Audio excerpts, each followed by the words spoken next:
নমস্কার, আপনারা দেখছেন সংবাদ পরিবর্তন। ঘড়ির কাঁটায় দুপুর 2টো। সংবাদ পরিবর্তন ফিরে এল একটি ব্রেকের পর আপনাদের সামনে সরাসরি যে খবর নিয়ে আজ পৌঁছচ্ছে মানুষের দরবারে, অর্থাৎ হাই ভোল্টেজ ভোট যেখানে হতে চলেছে বসিরহাট।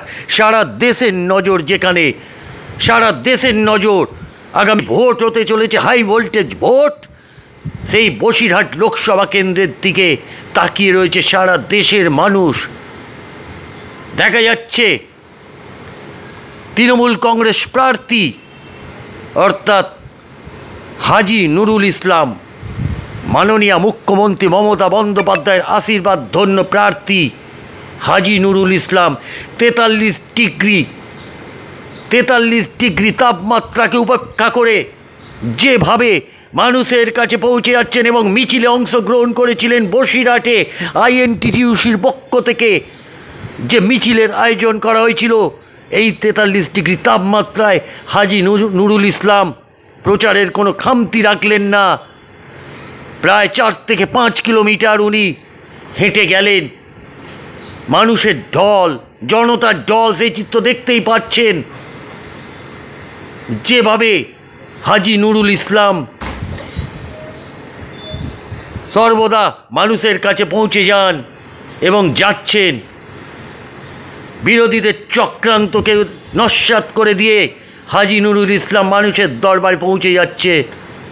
মালদা থেকে সামাইন রেজা, অর্থাৎ বাংলার হৃদয়ে মমতা, যিনি ফাউন্ডার অর্থাৎ যুগ্ম সম্পাদক সামাইন রেজা, সর্বদা বসিরহাটের দিকে উনি নজর রেখেছেন। যেভাবে হাজী নুরুল ইসলাম ভোটের প্রচার করছেন, মানুষের কাছে কাছে পৌঁছে যাচ্ছেন, নজর রাখছেন সামাইন রেজা সুদূর মালদা থেকে, অর্থাৎ বাংলার হৃদয় মমতার যিনি যুগ্ম সম্পাদক রাজ্যের। দেখতে পাচ্ছেন সেই চিত্র। আমি আমার ক্যামেরা পার্সনকে বলবো, সন্দীপ তুমি একবার দেখিয়ে দাও মানুষের ঢল কীভাবে। দেখতেই পাচ্ছেন হাজী নুরুলকে। হাজী নুরুল উপেক্ষা করে বেরিয়ে যাচ্ছে, গরমকে উপেক্ষা করে মানুষের কাছে কাছে পৌঁছে যাচ্ছে। দুহাত তুলে মানুষ আশীর্বাদ দিচ্ছেন, বিরোধীদের চক্রান্তকে নস্যাৎ করে দিচ্ছে। বিরোধীরা যেভাবে চক্রান্ত করে আসছে, যখন থেকে হাজী নুরুলের নাম ঘোষণা হয়েছে তখন থেকে হাজী নুরুলের দিকে যেভাবে চক্রান্ত করছে, সব চক্রান্তকে নস্যাৎ করে দিচ্ছে। সরাসরি জানিয়ে দিয়েছেন যে ভোট হবে জনতা জনার্দন, অর্থাৎ 4 তারিখে ব্যালট বাক্স খুললেই মানুষ বুঝতে পারবে হাজী নুরুলকে।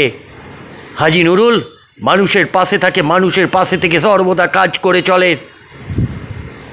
আমরা সেই চিত্র আপনাদের সামনে বরাবর তুলে ধরব। জনগর্জনের ডাক দিয়েছিলেন মাননীয় মুখ্যমন্ত্রী মমতা বন্দ্যোপাধ্যায়, অভিষেক বন্দ্যোপাধ্যায় ধর্মতলার বুক থেকে। সেই ডাককে সফল করার জন্যে সামাইন রেজা পর্যন্ত জানিয়ে দিয়েছে আগামী 4 তারিখে আরব সাগরের জলে ছুঁড়ে ফেলে দেওয়া হবে এই বিরোধীদেরকে। যেভাবে চক্রান্ত করছে মাননীয় মুখ্যমন্ত্রী মমতা বন্দ্যোপাধ্যায় এবং অভিষেক বন্দ্যোপাধ্যায়ের ওপরে, তাই নজর রাখুন সেই দিকে। সংবাদ পরিবর্তনের নজর বসিরহাটের দিকে সর্বদা ছিল। এবার বসিরহাট লোকসভা নির্বাচন সংবাদের মাধ্যমের নজরে সবার প্রথম থাকে হাজী নুরুলের সেই প্রচার সভা। আমরা সরাসরি তুলে ধরছি। ক্যামেরায় সন্দীপ সিংয়ের সঙ্গে রিপোর্টিং সত্যেন সরকার, ব্যুরো রিপোর্ট সংবাদ পরিবর্তন।